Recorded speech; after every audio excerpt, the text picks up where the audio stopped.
192 सूत्र मान लीजिए योग दर्शन में, छोटे छोटे वाक्य।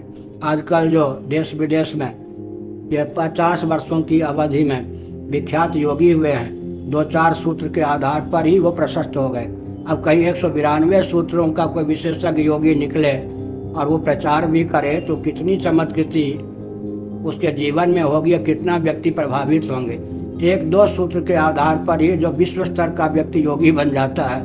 प्रधानमंत्री और विदेशी राष्ट्राध्यक्ष भी हमारे योग पर लट्टू हैं, जबकि मैं अच्छी प्रकार जानता हूँ कि 192 सूत्रों में 2-3 सूत्र के आधार पर ही वो विश्वविख्यात योगी बन जाते हैं। उसमें तारे का विज्ञान प्राप्त करना हो, सूर्य का विज्ञान प्राप्त करना हो, ग्रह नक्षत्रों की दशा का विज्ञान प्राप्त करना हो, चंद्रमा का विज्ञान प्राप्त करना हो, तो धारणा के बल पर एक योगी अपनी जगह बैठकर ही इन सब ग्रह नक्षत्रों की गतिविधि, इनके आकार प्रकार स्वभाव का ज्ञान प्राप्त कर सकता है।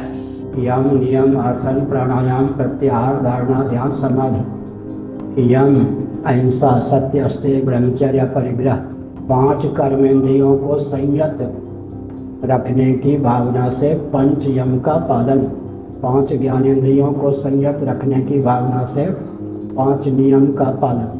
लिखा हुआ नहीं मिलेगा, मनन से मिलेगा। फिर शरीर को संयत करने की भावना से आसन, आसन से मन डोल रहे तो ये मिलेंगे। एक आसन से कम 3 घंटे बैठ सकें सुखपूर्वक, तब आसन सिद्ध माना जाता है। फिर प्राणायाम, आसन क्या है?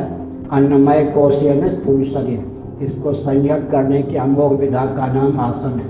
कोश की दृष्टि से फिर प्राणमय कोश, प्राणमय कोश को संयत करने की दृष्टि से लय और विक्षेप को समझिए। लय और विक्षेप से विहीन जीवन, उसी का नाम योग हो जाता है। लय में जीवन का विनियोग न हो, विक्षेप में जीवन का विनियोग न हो, अज्ञानकृत आवरण के भंग करने का अवसर प्राप्त हो, मार्ग प्रशस्त, उसका नाम योग है।